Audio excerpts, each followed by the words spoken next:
আমার চ্যানেলে তোমাদের সকলকে স্বাগত।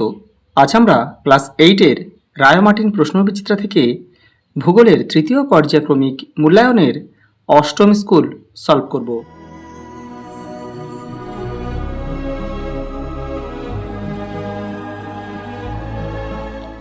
দেখো, 8 নম্বর স্কুল যারা আগের স্কুলগুলো দেখোনি তারা চ্যানেলের প্লেলিস্টে যাবে, ওখানে কিন্তু দেওয়া রয়েছে।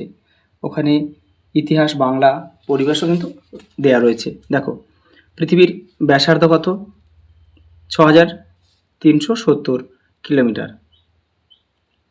শিলার প্রবেশ্যতা বেশি হলে জল ধারণ ক্ষমতা কী হয়? কমে যায়। ভূপৃষ্ঠে যা কুয়াশা আকাশে সেটাই হচ্ছে মেঘ। এদের মধ্যে যেটি অধঃক্ষেপণ নয় সেটি হলো শিশির হবে। সারা বছর উষ্ণতা ও আর্দ্রতা প্রায় একই রকম থাকে নিরক্ষীয় জলবায়ু অঞ্চলে।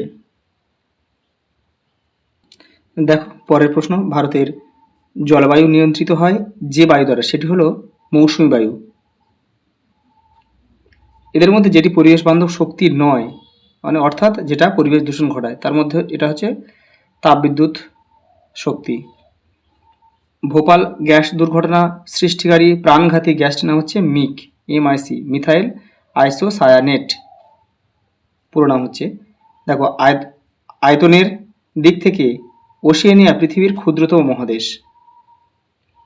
ওশেনিয়ার একটি বিশেষ প্রাণী হলো ক্যাঙ্গারু। দেখো, শুদ্ধ অশুদ্ধ দিয়েছে। পৃথিবীর অভ্যন্তরে প্রতি 33 মিটার গভীরতা বাড়লে তাপমাত্রা 1 ডিগ্রি করে বাড়ে, এটা শুদ্ধ। দেখো, যেমন নির্দেশ দেবে তেমন কিন্তু তোমরা লিখবে। এখানে সত্য মিথ্যা বললে এখানে তোমরা কিন্তু সত্য মিথ্যা তোমাদের লিখতে হতো। পাললিক শিলার মধ্যে কাদার চিড় খাওয়া দাগ দেখা যায়, এটাও শুদ্ধ।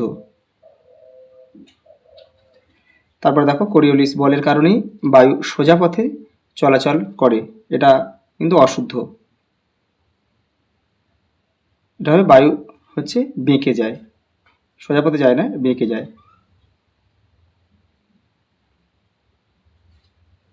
তারপরে দেখো, এবার রয়েছে, দেখো, মহীসঞ্চরণ তত্ত্বের সাহায্যে খুব ভালোভাবে পর্বত গঠনের ব্যাখ্যা করা যায়, এটা কিন্তু অশুদ্ধই হবে,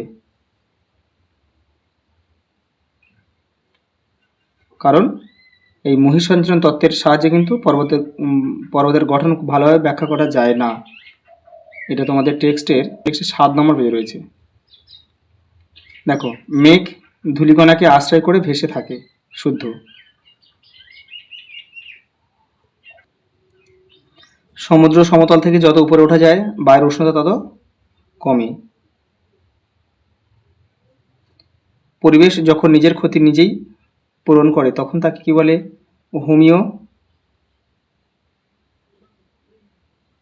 হোমিওস্ট্যাটিক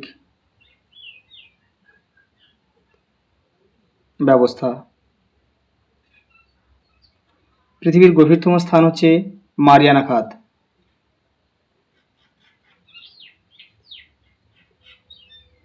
প্রশান্ত মহাসাগরে এটা কিন্তু অবস্থিত। তারপর দেখো রয়েছে, কোন পাতসীমানায় নতুন ভূত্বক সৃষ্টি হয় না বা পুরনো ভূত্বক ধ্বংস হয় না, এটা হবে নিরপেক্ষ পাতসীমানায়।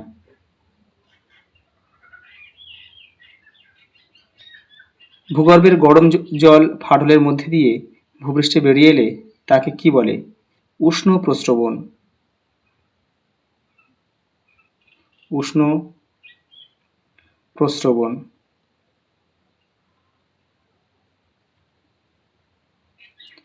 দেখো, পরের প্রশ্ন দিয়েছে, 2-1 কথায় উত্তর দাও। ভারতের একটি আগ্নেয় পর্বতের নাম হচ্ছে ব্যারেল, আন্দামানে অবস্থিত, এটা আন্দামান নিকোবরে। পৃথিবীতে প্রথম কোন শিলা তৈরি হয়েছিল? আগ্নেয় শিলা।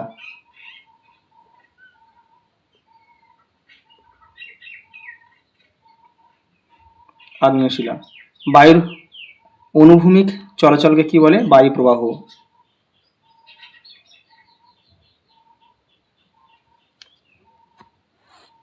তারপর দেখো, নিরক্ষীয় অঞ্চলের রাত্রি কি নামে পরিচিত?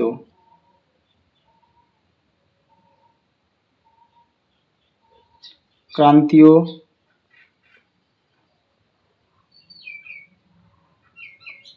শীতকাল। আর্থ সামিট সম্মেলনটি কোথায় হয়েছিল? ব্রাজিলের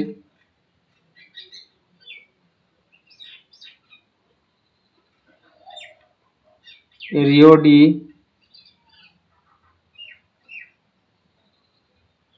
জেনিরো শহর। হয়েছিল হচ্ছে 1992 খ্রিস্টাব্দে। দেখো একটা স্তম্ভ দিয়েছে, তোমরা কিন্তু কেউ তীর চিহ্ন দিয়ে মেলাবে না। এবারে প্রশ্নের দাগ নাম্বারটা এবারে উত্তরের পাশে বসিয়ে দেবে, অথবা এবারে উত্তরের দাগ নাম্বারটা এবারে প্রশ্নের পাশে বসিয়ে দিলেও কিন্তু হবে। দেখো নিফে হবে কেন্দ্রমণ্ডল, এখানে আমরা 1 লিখব। দেখো মধ্য সামুদ্রিক শৈলশিরা এই যে প্রতিসারি বা অপসারী সীমান্তে কিন্তু গড়ে ওঠে, এখানে 2 লিখব। মার্বেল হচ্ছে রূপান্তরিত চুনাপাথর। 3 চিনুক হচ্ছে এক ধরনের উষ্ণ বায়ু, যেটা কিন্তু রকি পার্বত্য অঞ্চলে প্রবাহিত হয়। শিলং হচ্ছে বৃষ্টির ছায়া অঞ্চল। দেখো তারপরে রয়েছে এখানে কি, এখানে মান 2 এর দিয়েছে। দেখো প্রথমে রয়েছে ম্যাগমা। ম্যাগমা কি, এটা তোমাদের বইয়ের দেখো 2য় নম্বর পেজে রয়েছে। দেখো এই দেখো ম্যাগমা কি, এখান থেকে এটা লিখবে। দেখো অথবা একটা প্রশ্ন রয়েছে শিলামণ্ডল কাকে বলে, দেখে নাও। এই দেখো শিলামণ্ডল কাকে বলে। পৃথিবীর বাইরের শক্ত ও কঠিন পাথুরে আস্তরণকে শিলামণ্ডল বলা হয়। ভূত্বক ও গুরুমণ্ডলের উপরী অংশ নিয়ে গঠিত হয়েছে শিলামণ্ডল। এর গভীরতা প্রায় 100 কিলোমিটার। দেখো পরেরটা রয়েছে, দেখো প্যানজিয়া ও প্যান্থালাসা কি, তোমাদের বই দেখো 7 নম্বর পেজে রয়েছে। দেখো এই যে এখান থেকে লিখবে, এখান থেকে এই পর্যন্ত, এই যে প্যানজিয়া, এই যে প্যান্থালাসা। ভূমিকম্পের কেন্দ্র ও উপকেন্দ্র কাকে বলে, দেখো তোমাদের বইয়ের 14 নম্বর পেজে রয়েছে। এই যে এটা যে কেন্দ্র এটা লিখবে, আর উপকেন্দ্র এখান থেকে লিখবে এই পর্যন্ত। জীবাশ্ম কি, দেখো 22 নম্বর পেজে রয়েছে জীবাশ্ম, এই যে এইটা লিখতে হবে। শিলার সছিদ্রতা বলতে কি বোঝো, 19 নম্বর পেজে রয়েছে। এই দেখো এখান থেকে লিখবে, সছিদ্রতা হলো শিলার মধ্যেকার শূন্যস্থান এবং শিলার মোট আয়তনের অনুপাত। এখান থেকে এই পর্যন্ত লিখে দেবে। দেখো সছিদ্রতা বেশি হলে জল ধারণ ক্ষমতা বাড়ে, আর সছিদ্রতা কম হলে জল ধারণ ক্ষমতা কিন্তু কমে যায়। দেখো সমবর্ষণ রেখা কাকে বলে, এই যে দেখো 49 নম্বর পেজে রয়েছে। দেখো সমবর্ষণ রেখা, এই যে এখান থেকে এই পর্যন্ত লিখবে। বৃষ্টিপাতের জন্য কি কি শর্ত প্রয়োজন, দেখে নাও।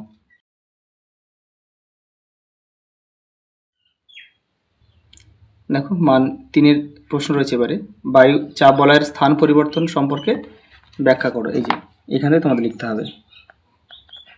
এই দেখো বায়ু চাপ বলয়ের অবস্থান পরিবর্তন, এই দেখো এই 2টো পয়েন্ট লিখলে তোমার হয়ে যাবে, এটা আর এটা।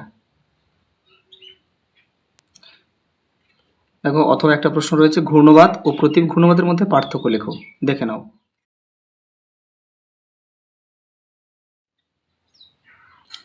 দেখো পরের প্রশ্ন রয়েছে পৃথিবীর কোন অঞ্চলকে কেন, দেখো পৃথিবীর ফলের ঝুড়ি বলা হয়, এটা 59 নম্বর পেজে রয়েছে।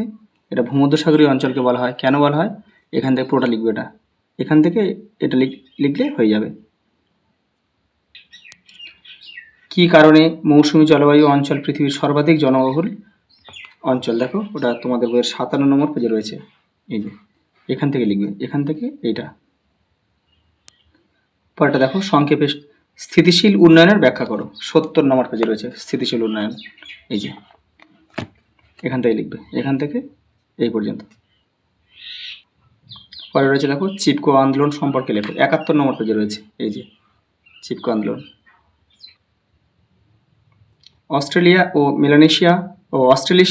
মেলানেশিয়া সম্পর্কে বর্ণনা দাও, 110 নম্বর পেজে রয়েছে। এই যে এই 2টো লিখবে, এটা আর এটা। পরের প্রশ্ন রয়েছে বৃহৎ প্রবাল প্রাচীর সম্পর্কে লেখো, 112 নম্বর পেজে রয়েছে। দেখো এই যে এটা লিখবে, এই গ্রেট ব্যারিয়ার রিফ, এটা এখান থেকে লিখবে এই পর্যন্ত। পরের প্রশ্ন দেখো মৌসুমী জলবায়ু ও ভূমধ্যসাগরের জলবায়ুর পার্থক্যগুলি লেখো। দেখো 55 আর 58 নম্বর পেজে রয়েছে। এখানে তোমাদের বৈশিষ্ট্যগুলো পড়ে তোমাদের কিন্তু করতে হবে। এই দেখো, এই যে 55 নম্বর পেজে যে জলবায়ুর বৈশিষ্ট্য রয়েছে, এটা এখান থেকে তোমাদের পড়ে মৌসুমী জলবায়ুর বৈশিষ্ট্যগুলো পড়বে এখান থেকে। আর এবার থেকে দেখো, এই যে ভূমধ্যসাগরীয় জলবায়ুর বৈশিষ্ট্য রয়েছে, এগুলো পড়ে এখান থেকে তোমাদের কিন্তু পার্থক্য করতে হবে। তুন্দ্রা জলবায়ু অঞ্চলের অধিবাসীদের আর্থসামাজিক পরিবেশ ও জীবনযাত্রার বিবরণ দাও। 62 নম্বর পেজে রয়েছে। দেখো, এই যে দেখো, এটা তোমাদের কিন্তু লিখতে হবে। দেখো, এপারেও কিন্তু রয়েছে এই পর্যন্ত।